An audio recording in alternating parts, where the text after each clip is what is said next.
Hi friends, నేను మహి అయితే Bhadrachalam trip వేస్తున్నాం. సో కరెక్ట్గా నైట్ 11 అయింది. సో మేము బస్ బుక్ చేసుకున్నాం. సో అయితే ఇది ఎన్ఈడి జంక్షన్ అనమాట. సో ఈ ఎన్ఈడి జంక్షన్ నుండి మేము రాజమండ్రి వెళ్తాం ఫస్ట్. సో కరెక్ట్గా మేము మ్యాక్సిమం 3:30 టైంకి Rajahmundry చేరుకుంటాం. So Chalo to Bhadrachalam. ముందు రాజమండ్రి వెళ్ళి అప్పుడు భద్రాచలం వెళ్ళాలి, అది గుర్తుపెట్టుకో. నాకు గుర్తుందిలేరా. మేమైతే బస్సు దిగిన తర్వాత రాజమండ్రి పుష్కర్ ఘాట్కి చేరుకున్నాం.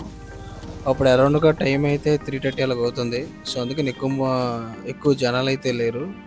సో మనకి అటు సైడ్ అయితే ఇప్పుడు మనకు టెంపుల్స్ కనపడుతున్నాయి కదా, ఈ లోపలికి వెళ్తే మనకు వాటర్ ఉంటుంది. సో యాక్చువల్గా నైట్ టైం అయితే మనకి పుష్కర్ ఘాట్ ఇలా ఉంటుంది. యాక్చువల్గా అయితే రియల్గా అయితే మూన్తో ఇంకా మొత్తం అయితే వాటర్ అయితే చాలా నీట్గా బాగా కనపడింది. మేమైతే జనాలు అయితే ఎవ్వరు ఉండరు అనుకున్నాం. ఇక్కడైతే చాలామంది జనాలు అయితే ఒక్కొక్కరికి వస్తున్నారు. ఫస్ట్ ఆఫ్ ఆల్ అయితే ధైర్యంగా ఉంది, ఒక్కడం అయిపోతామేమో భయం వేసింది చాలా, కానీ చూడడానికి కూడా చాలా బాగుంది. అది నేనే, ఏమనుకోకండి. ఫస్ట్ గోదావరిలో దిగాను కదా, కొద్దిగా పూజ చేసుకోవాలన్నమాట. నువ్వు పూజ చేస్తున్నావు లేదంటే అక్కడ నీళ్ళని పరిశోధన చేస్తున్నావు, అది నీకే తెలియాలి.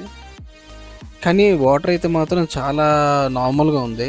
మేము చాలా చల్లగా ఉంటుంది అనుకున్నాం, కానీ స్నానం చేయడానికి అయితే వాటర్ చాలా బాగుంది. ఇక్కడ చూడండి, కొంతమంది మొత్తం సోప్ అంతా రుద్దేసి మొత్తం వాటర్ అంతా స్పాయిల్ చేస్తున్నారు. యాక్చువల్గా అయితే మాకు తప్పక మేము స్నానం చేయాల్సి వచ్చింది. ఆ దగ్గరలో మా వాడైతే పూజ చేసుకుని మీరు స్నానం చేస్తున్నాడు. పూజ ఇంపార్టెంట్, ఏదైనా పర్లేదు కానీ ముందు పూజ చేసిన తర్వాత దీంట్లో దిగాలి. అది కరెక్ట్. చుట్టూ చూస్తున్నాను. చిన్నప్పుడు మేము ఆ బ్రిడ్జ్ మీద ట్రైన్ మీద నుంచి వెళ్ళేవాళ్ళం. అప్పుడు నీళ్ళు చూసి చాలా భయపడేవాళ్ళం. ఇప్పుడు అదే నీటిలోకి వచ్చి స్నానం చేస్తే చాలా ఆశ్చర్యంగా ఉంది.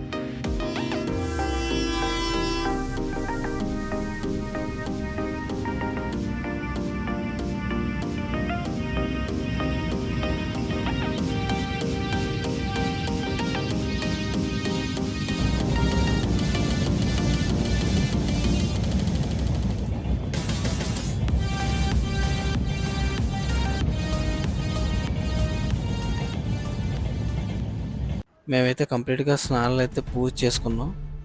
దాని తర్వాత ఇక్కడైతే పక్కనే మనకి పుష్కర్ ఘాట్ పక్కన కొన్ని టెంపుల్స్ అయితే ఉన్నాయి. చాలా వరకు అయితే శివాలయం ఉన్నాయి పక్కనే. సో అయితే మార్నింగ్ టైం వ్యూ అయితే ఇలా ఉంటుంది. ఇక్కడ నందీశ్వరుడు చూడండి, ఇక్కడ యాక్చువల్గా చాలా బాగున్నాడు నందీశ్వరుడు. పక్కన ఉన్న శివాలయం కానీ ఇవన్నీ చాలా, ఇంకా కొన్ని అమ్మవారి టెంపుల్స్ కూడా ఉన్నాయి. అవన్నీ మేము దర్శనం చేసుకున్నాం. మ్యాక్సిమం అయితే డే టైం అయితే వ్యూ ఇలా ఉంటుంది మొత్తం అంతా. సో మేమైతే హనుమాన్ మార్లో ఉన్నాం కాబట్టి సో కొంచెం అన్ని టెంపుల్స్కి తిరిగితే కొంచెం బాగుంటుందని కొంచెం మాకు అన్ని టెంపుల్స్కి వెళ్ళాం. సో మీరు కూడా ఎప్పుడన్నా పుష్కర్ ఘాట్కి వచ్చినప్పుడు అయితే ఆ టెంపుల్స్ అని దర్శనం చేసుకోండి. సో దాని నుండి మేము అలా బయటకు వచ్చి ఇంకా మాకు బోట్కి టైం అవుతుంది. ఆ ఎదురుగా శివుడు బొమ్మ కింద ఉన్నది శివాలయం. దాని ఆపోజిట్లోనే ఐ లవ్ రాజమండ్రి అని ఉంటుంది. అక్కడ బస్సు వస్తుంది అన్నాడు.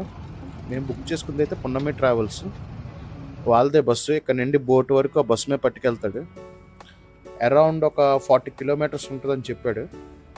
మరి వెళ్తున్నాం అలాగా, సైడ్ సీనరీలు తీద్దామని చూస్తున్నాం.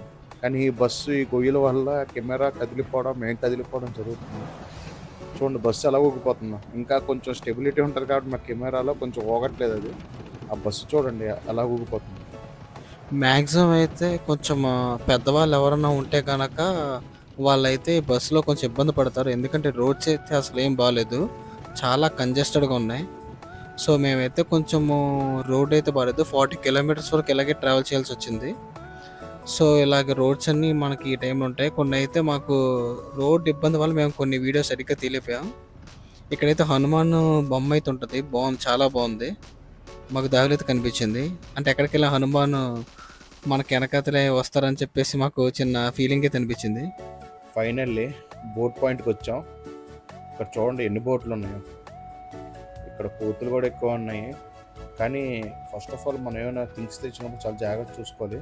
ఇవంట చేతులోంచి లాక్కెళ్ళిపోతాయంట. కానీ కోతులే చాలా ఎక్కువ ఉన్నాయి. అది చూసారు కదా, టెంట్ లాగా ఉంది, అక్కడే రిపోర్టింగ్. అక్కడ మన ఆధార్ కార్డ్ జిరాక్స్ ఇస్తే చెక్ చేసుకుని లోపలికి ఎక్కిస్తాం. లోపలైతే అలా ఉంటుంది. కింద ఏసీ రూము, పైన వచ్చేసి మామూలుగా సీనరీ రూమ్ అనమాట. ఇది సీనరీ టైప్ లాగా ఉంటుంది. పైన మన మనం చుట్టూ కొండలు అవన్నీ చూసుకోవచ్చు. అక్కడ కనబడుతుంది చూడు గుడి. ఆ గుడి ఫస్ట్‌లో నీట్‌గా కిందన ఉండేది. ఇప్పుడు పైకి కట్టారు గుడి అది. చూడండి చాలా గ్రీనరీ మొత్తం చాలా బాగుంది. కొండలు, ఆ పచ్చదనం చాలా బాగుంది. బోట్ అయితే స్టార్ట్ అయింది యాక్చువల్గా అయితే. సో బోట్ అయితే మ్యాక్సిమం వాళ్ళైతే చాలా తక్కువ స్పీడ్ అయితే మెయింటైన్ చేస్తున్నారు. 30 నాకు తెలిసి అయితే 30 స్పీడ్ వరకు మెయింటైన్ చేస్తున్నారు. సో చుట్టుపక్కన అయితే మనకంతా సీనరీ అయితే చాలా బాగుంది. సో అయితే ఇక్కడ ఇక్కడ అంటే మనం 40 కిలోమీటర్స్ ట్రావెల్ చేయడానికి కారణం ఏంటంటే ఇక్కడ వాటర్ అనేది స్టోరేజ్ ఎక్కువ ఉంటుంది. సో అందుకనే బోట్స్ అనేవి ఇక్కడ నుండి స్టార్ట్ అవుతాయి. సో వాటర్ ఫ్లో అనేది ఎక్కువ ఉంటుంది అండ్ లోతు కూడా ఉంటుంది అంటారు ఇక్కడ నుంచి. సో అందుకనే బోట్స్ ఇక్కడ నుండి అయితే స్టార్ట్ అవ్వడం జరుగుతుంది. అండ్ అలాగే సీనరీ అయితే చాలా బాగుంది. మొత్తానికైతే మేమైతే లైవ్గా ఎక్స్పీరియన్స్ చేసాం. ఒకసారి మీరు కూడా సీనరీని అలాగ ఎంజాయ్ చేయండి ఈ వీడియోలో.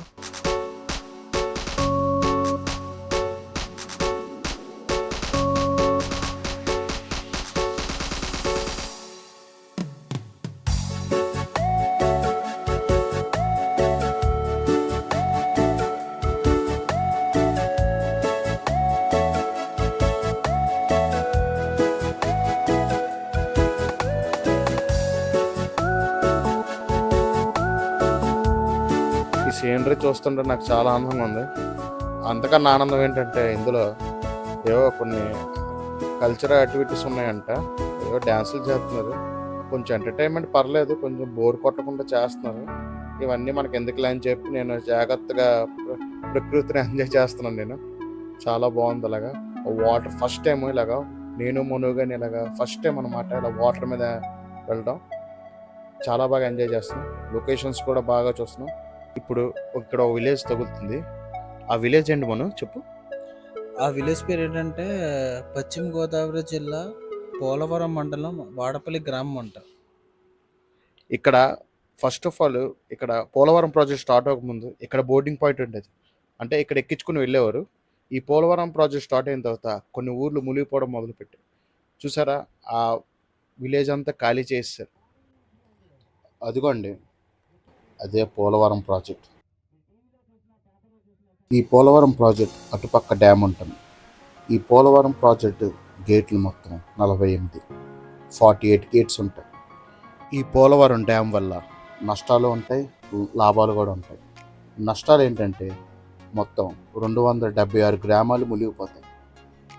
అందులో ఈస్ట్ వెస్ట్ వచ్చి 70 గ్రామాలు, ఖమ్మం 200 గ్రామాలు, ఛత్తీస్గఢ్ 6 గ్రామాలు. ఈ లాభాలు ఏంటంటే దీనివల్ల పంటలు బాగా పండుతాయి, బంగారు భూముల్లా మారుతాయి, ప్రతి ఇంటికి తాగునీరు సదుపాయం వస్తుంది ఈ ప్రాజెక్ట్ కంప్లీట్ అవ్వడం వల్ల. ఈ వాటర్ అనేది రైట్ కెనాల్ నుండి లెఫ్ట్ కెనాల్ నుంచి వాటర్ రిలీజ్ చేస్తూ ఉంటారు. దీనివల్ల వాటర్ సదుపాయం అందరికీ బాగానే చేరుతూ ఉంటుంది. ఈ డ్యామ్ కట్టడం వల్ల వాటర్ స్టోరేజ్ అవుతూ ఉంటుంది. ఈ స్టోరేజ్ అవడం వల్ల కొన్ని గ్రామాలు మునిగిపోతున్నాయి. ఆ గ్రామాలు కూడా మనం ఈ వాటర్ మీద వెళ్ళినప్పుడు చూస్తూ ఉంటాం. అవి కనబడుతూ ఉంటాయి. ఇప్పుడు మీకు చూపిస్తాను ఆ గ్రామాలన్నీ.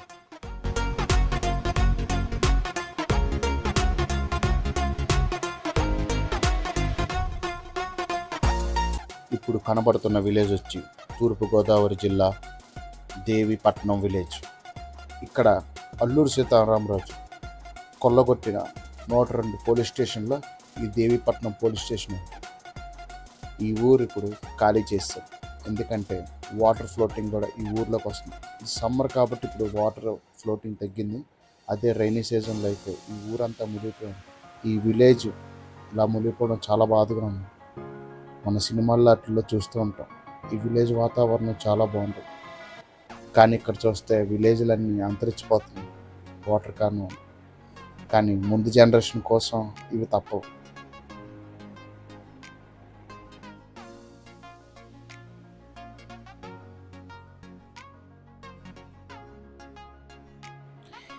నువ్వు అక్కడ ఒక మనిషి పడుకున్నట్టు ఉంది, ఒక ఆకారం కనపడుతుంది, చూసావా? చూశాను కనబడుతుంది. అది మనిషి పడుకున్నట్టే ఉంది కదా! అవును. అది ఎటు సైడ్ ఉంది? రైట్ సైడ్ ఉంది. యాక్చువల్‌గా అది రైట్ సైడ్ లేదు. అది లెఫ్ట్ సైడ్‌లో ఉంది. ఓహ్! అక్కడ చూడు నీకు టాప్‌లో అక్కడ ఒక మనిషి ఆకాశం వైపు చూస్తున్నట్టు ఉంది చూడు సేమ్. అవునవును. కొంచెం ఫేస్ కట్ అంతా అలాగే కనబడుతది. అవును. ఏంటి మను దాని స్టోరీ ఏంటసల? యాక్చువల్‌గా అతను పాపికొండకి రాజు అని చెప్పేసి అంటారు. అతను ఒక పాపి రాక్షసుడు అంటారంట ఇక్కడ. సో, ఆహా! అందుకని చెప్పేసి పాపికొండల మొత్తానికి అతను ఒక రాక్షసుడు అని చెప్పేసి అక్కడున్న జనాలు చెప్పుకునేవారంట. సో, ఈ పాపికొండల్లో అదొక వండర్ అని చెప్పుకుంటారు. ఓకే. హ్మ్. అంటే మనం పాపికొండ ఎంటర్ అయిపోయామన్నమాట. అవును. అంటే మాక్సిమం కొంచెం దగ్గరలో ఉందని అన్నారు. పాపికొండలు గూడా. సో, అయితే అక్కడ చూసావా కొన్ని విలేజెస్ కూడా చాలా వరకు వెకేట్ చేసేసారు. అవును. కానీ అవన్నీ చూస్తుంటే చాలా బాధగా ఉంది మనం. మరి మనకి వాటర్ ప్రాబ్లమ్ తగ్గాలంటే మరి ఇవన్నీ తప్పదు. బట్ ఏంటంటే ఈ పోలవరం ప్రాజెక్ట్ సక్సెస్ అయితే చాలా వరకైతే నీళ్ళ సదుపాయం అయితే చాలా మందికుంటది. ముఖ్యంగా రైతులకి. నేను వినిందేంటంటే గవర్నమెంట్ ఆళ్ళని ఖాళీ చేసి వాళ్ళు వేరే దగ్గర స్థలం ఇచ్చారని నేను విన్నాను. ఇది నిజమే అంటావా? ఖచ్చితంగా ఇచ్చుతారు ఆళ్ళు. ఎందుకంటే ఒకవేళ ఇవ్వకపోతే వాళ్ళ ఇది పోతది కదా! అక్కడ నువ్వొకటి అబ్జర్వ్ చేసావా? అక్కడ శాండ్ చాలా పైకుంది గదా! అవును. అలా ఎందుకవుతది? అది ఎందుకొస్తదంటే చెప్పాడు కదా! వాటర్ ఫ్లో ఎక్కువైనప్పుడు లోపలున్న ఇసుకంతా పైకొస్తది. మళ్ళీ వాటర్ యాజ్ ఇట్ ఈస్‌గా వెనక్కొచ్చినప్పుడు ఆ ఇసుక అక్కడ ఉండిపోయి వాటర్ వెనక్కొస్తది. అందుకని ఆ శాండ్ అక్కడ ఉంటదనమాట. మనోళ్ళు ఏం చేస్తున్నారంటే వచ్చిన ఇసుక మొత్తం తోడేస్తున్నారు. తోడడం వల్ల ఏమవుద్దంటే ఫ్లడ్స్ అనేవి ఎక్కువ వచ్చేస్తూ ఉంటాయనమాట. ఓకే. సో, ఫ్లడ్స్ రావడం వల్ల ఇంకా మనకి చాలా ఇంకా విలేజెస్ ఎక్కువ ఇదవుతాయి గదా! అవును. చాలా పాడైపోతాయి. సో, లొకేషన్ అయితే మాత్రం మనకు చాలా మనం బావుంది. ఎంటర్ అయిపోయాం. పాపికొండలో ఏదో కనబడుతుంది. అసలా పాపికొండల పేరు పాపిడి కొండలు. దాన్ని పాపికొండలు అని మారింది. నీకు తెలుసా ఆ విషయం? తెలీదు మహి. చూసావా? కొండకి కొండకి మధ్యలో గ్యాప్ ఎలా ఉంది చూసావా? ఒక అదే. ఒక కొండకి గుద్దుకొని ఇంకో కొండకొస్తది. దానివల్ల ఏంటంటే కిందన లోతు ఎక్కువుంటది. ఈ స్పాట్ గూడా చాలా డేంజరస్ స్పాట్ అని గూడా చెప్తూ ఉంటారు. అవును. నేను చాలా సార్లు విన్నాను. చాలామంది బోట్ ప్రమాదాలు జరిగి చనిపోయింది ఇదే ప్లేస్‌లో అంట కదా! అందుకే కదా మన గవర్నమెంట్ సేఫ్టీ ఫస్ట్ అని చెప్పింది. ఓహో! అందుకేనా బోట్ ఎక్కే ముందు లైఫ్ జాకెట్స్ ఏసుకోమని ప్రాణాలు తోడేశారు. అందుకే దానికోసమే. అదేలే నాకర్థమైంది. కానీ ఇక్కడ అంత లోతుండని కారణం వాటర్ ఫ్లో ఎక్కువ ఉండడం వల్ల ఇక్కడ? 2 కొండల మధ్యలో వాటర్ ఏమవుతుందంటే, కొండకి గుద్దుకొని రావడం వల్ల వాటర్ స్పీడ్ అనేది పెరుగుతుంది. హ్మ్. ఆటోమేటిక్‌గా గ్యాప్ తక్కువున్నప్పుడు లోతు ఎక్కువ పెరుగుతుంది. దానివల్ల నీకేంటంటే లోతు ఎక్కువుంటది. వాటర్ స్పీడ్ ఉంటది. ఆహా! ఓకే. అర్థమైంది. హ్మ్. అదే నువ్వు అబ్జర్వ్ చెయ్యి వాటర్ ఫ్లో గూడా కొంచెం ఎక్కువ ఉన్నట్టుంది కదా! ఎక్కువుంటది. చాలా జాగ్రత్తగుండాలి. ఈ ఈ టైంలో, ఈ ప్లేస్‌లో. అంటే ఇప్పుడు సమ్మర్ కాబట్టి పర్లేదా? కానీ రైనీ సీజన్‌లో అయితే నాకు తెలిసి ఈ నది అన్నది చాలా ఎక్కువ ఫ్లోటింగ్ ఎక్కువుంటదనుకుంటున్నా నేను. ఇప్పుడు నువ్వు చూసిన ఊర్లన్నీ మునిగిపోయి ఉంటాయి రైనీ సీజన్‌లో అయితే. అవునా? మనం ఏదో మన టైం బాగుండి సమ్మర్‌లో వచ్చాం గానీ, హ్మ్. అయినా ఎండ దంచేస్తుంది పైన. అవును. ఇంకా మనకు కొంచెం చల్లగాలేస్తుంది కాబట్టి ఇంకా సరిపోయింది. లేదంటే ఈ ఎండకి మనం మాడిపోయేవాళ్ళం మరి. సరేలే ఇప్పుడు హ్మ్. పాపికొండల దగ్గరికొచ్చాం గదా! వ్యూ ఎంజాయ్ చేద్దాం.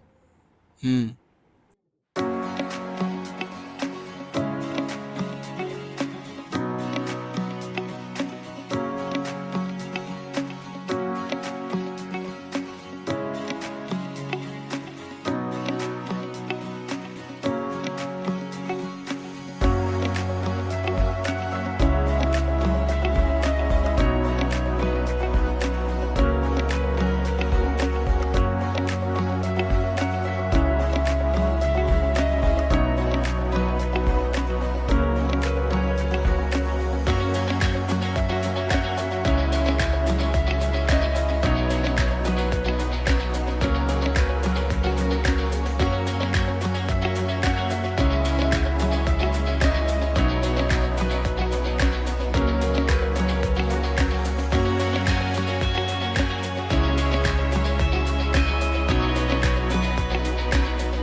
ఇక్కడొక విలేజ్ ఉంది చూసారా?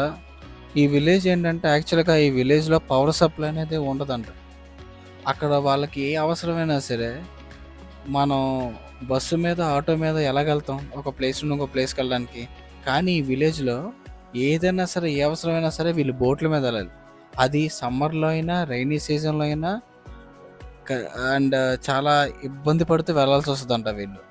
సో, వీళ్ళకి బోట్ తప్ప ఇంకో వేరే మార్గం లేదు. అండ్ పవర్ సప్లై కూడా లేని గ్రామం మీరెక్కడైనా చూసారా?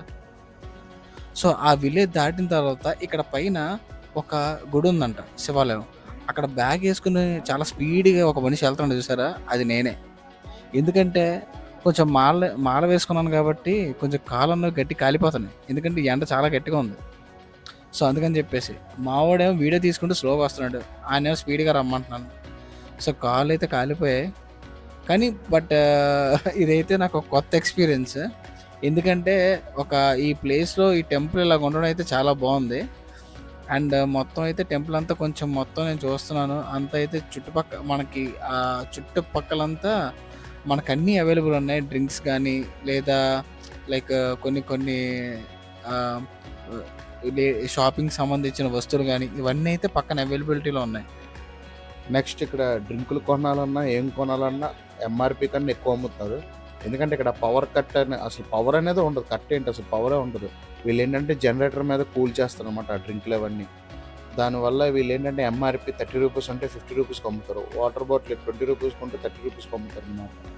పోన్లే అంత దూరం తెచ్చి అమ్ముతున్నాం కదా! ఆ మాత్రం మేము కూడా అబ్జెక్షన్ చేయకుండా వాళ్ళు అడిగింది ఇచ్చాం. సో, అయితే మనకి అక్కడ వైట్ కలర్‌లో ఒకటి కనబడుతుంది గదా! అదే టెంపుల్. అదే శివాలయం. అక్కడ అందులో శివుడుంటాడు. ఈ చెట్టు చూసారా ఎంత పెద్దగా ఉందో? చెట్టు అనేది ఎప్పుడు పెద్దగానే ఉంటది. సో, అయితే ఈ వాటర్ ఉంది చూసారా? ఈ వాటర్ అనేది యాహ్, మనకి పైన కొండల్లోంచి వస్తుంది. కానీ ఎండ అయితే చాలా ఎక్కువుంది. కానీ అక్కడ విచిత్రం ఏంటంటే ఆ వాటర్ అనేది చాలా చాలా చల్లగుంది. ఎందుకంటే మన ఇంట్లో కూలింగ్ వాటర్ పెట్టుకుంటే ఎలా ఉంటదో అలా ఉందన్నమాట వాటరు. అందుకే చాలామంది చూసారా అక్కడే కూర్చొని ఉండిపోతున్నారు ఆ జనాలందరూ. వాటర్ అయితే ప్యూర్‌గా ఉంది. చాలా కోల్డ్‌గా ఉంది. చల్లగా ఉంది. సో, అయితే మేము గుడిలోకెళ్ళి వీడియో తీయలేకపోయాం. ఎందుకంటే గుడిలోకి ఫోన్ అనేది ఎలో లేదు. సో, దాని తర్వాత ఆ టెంపుల్ నుండి మేము ఇంక మా ప్రయాణం స్టార్ట్ చేసాం. బొ అయితే మీకక్కడ ఒకటి కనబడుతుంది చూసారా? అదే బోట్ ఎండింగ్ పాయింట్ అనమాట. సో, ఆ టెంపుల్ నుండి మనం డైరెక్ట్‌గా ఈ బోట్ ఎండింగ్ పాయింట్‌కి దాదాపు ఎలా చూసుకున్నా ఒక 20 కిలోమీటర్స్ డిస్టెన్స్‌లో ఉంటుంది. 20 కిలోమీటర్స్ ఉంటుంది. సో, అలా ట్రావెల్ చేసిన తర్వాత బోట్ ఫైనల్ పాయింట్ అయితే ఇదే. ఇక్కడ ఆపిన తర్వాత అక్కడ ఎదురుంగా గ్రీన్ కలర్ మ్యాట్స్ టైప్ కనబడుతున్నాయి కదా! ఆ మెట్లెక్కి బస్సు ఉంటదనమాట.